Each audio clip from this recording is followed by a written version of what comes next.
Hello दोस्तों, आपका crazy कहानी में स्वागत है। कहानी है किसान और दो घड़े। एक गांव में एक किसान रहता था।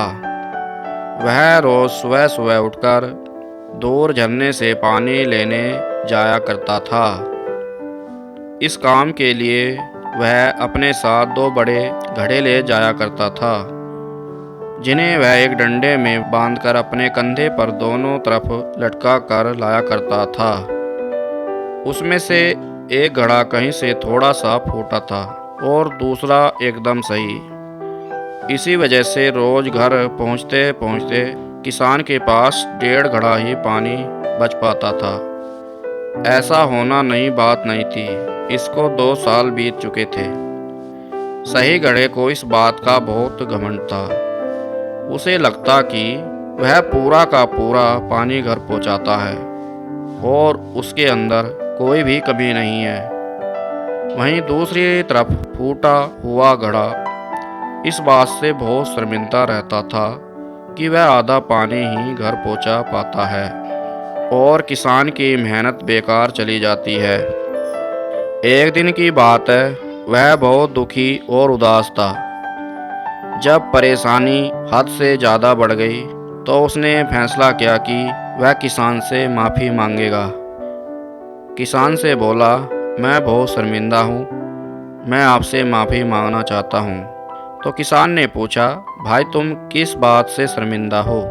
छोटे घड़े ने दुखी होते कहा, शायद आप नहीं जानते, मैं एक जगह से फूटा हुआ हूँ। पिछले 2 सालों से मुझे जितना पानी पहुंचाना चाहिए था, मैं सिर्फ उसका आधा ही पहुंचा पाया हूं। मेरे अंदर यह बहुत बड़ी कमी है। इस वजह से आपकी मेहनत बर्बाद होती रही है। किसान को घड़े की बात सुनकर बहुत दुख हुआ और बोला, इतना परेशान होना भी ठीक नहीं है। चलो तुम्हारी उदासी दूर करते हैं। एक काम करना, कल जब तुम रास्ते से लौटो तो अपने टपकते पानी पर दुख करने की बजाय उस रास्ते में खिले हुए फूलों को देखना।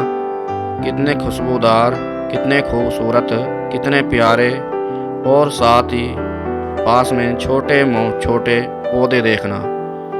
घड़े ने किसान की बातें मानने का फैसला किया। रास्ते भर सुंदर फूलों को देखता हुआ आया। ऐसा करने से उसकी उदासी थोड़ा कम हुई, पर जब घर पहुंचते पहुंचते उसके अंदर से आधा पानी गिर चुका था, वह फिर से मायूस हो गया और किसान से क्षमा मांगने लगा। किसान बोला, शायद तुमने रास्ते पर ध्यान नहीं दिया।